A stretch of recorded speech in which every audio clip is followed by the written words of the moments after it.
طب هو الفلفل ده حراق بقى؟ والله لما ابقى اعملها بقى ادوق. مش عارف شو.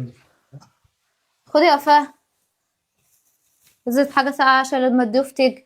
وخلص يا ابراهيم واقفل باب الشقه وهات لي المفتاح عند الجماعه هناك. وانت رايحه فين؟ عشان هبقى انت رايحه فين ايه؟ ما انت عارفه ان انا عندي فرح النهارده بنت عمي.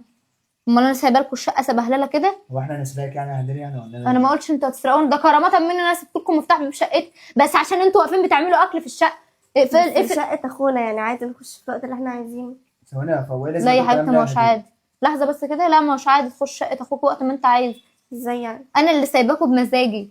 ايه هدري فيها هدري؟ انت والمفتاح بتضربها انت ولا إيه؟ تجيبهولي عند اهلي. انت ناس تضربيها والله. فيها هدري. شقتي وانا حره فيها، مش كفايه ان انا بدخلكم تعملوا اللي انتوا عايزينه في شقتي؟ طب ما احنا قبل بنعمل ده- الاكل ده وانت بتاكلي منه. قبل كده اللي وراكي هو اللي يرد عليك. اللي انت بتقوليه ده ايه اللي انا بقوله يا اللي انت بتقوليه. ايوه ايه اللي انا بقوله؟ انا مش عايزاهم يجوا شقتي. اه كل شويه اخواتك بيستعبطوا وخشوا الشقه بتاعي بهدلوا الدنيا. يبهدلوا هو الدنيا. انا عارف يعني لسه جديد واخوك كل شويه يجيب صحابه ويقعد في الشقه. نمشي يا عبده ولا ايه؟ اخويا بيجيب صحابه يقعدوا في الشقه، ده انت بتفرضيهم. عبده حتى اللقمه مش عايزاهم عبده يعملوها. انا رايحه عند اهلي وانا بقول لهم اعملوا اللي انتوا عايزينه، وتبقى اختك تجيب لي المفتاح او اخوك يبقى يجيب لي المفتاح عند اهلي عشان عندي فرح بالليل فمش هبقى موجوده، يسيبوا مع اخواتي. انت بتعاملهم زي الشحاتين. اخواتي يجوا يعملوا اللي هم عايزينه. يعني ايه يعني؟ يعني ايه؟ يعني هو ايه؟ ليه؟ هو انت عندك ذاكره السمك ولا ايه؟ يعني ايه مش فاهم؟ يعني هي مش انا مش شقتي. محترم ودلوقتي اخويا الكبير كنت رديت عليك وكنت هرد عليك ثواني يا وانت مش ابراهيم، كويس. ثواني يا ابراهيم. انا مش جوزي بيتكلم معايا ما تنطقش. لا تكلميني انا، مالكيش دعوه بيه، وجاي لي انا الكلام. هو انت شايفني يعني طردت اخواتك من الشقه؟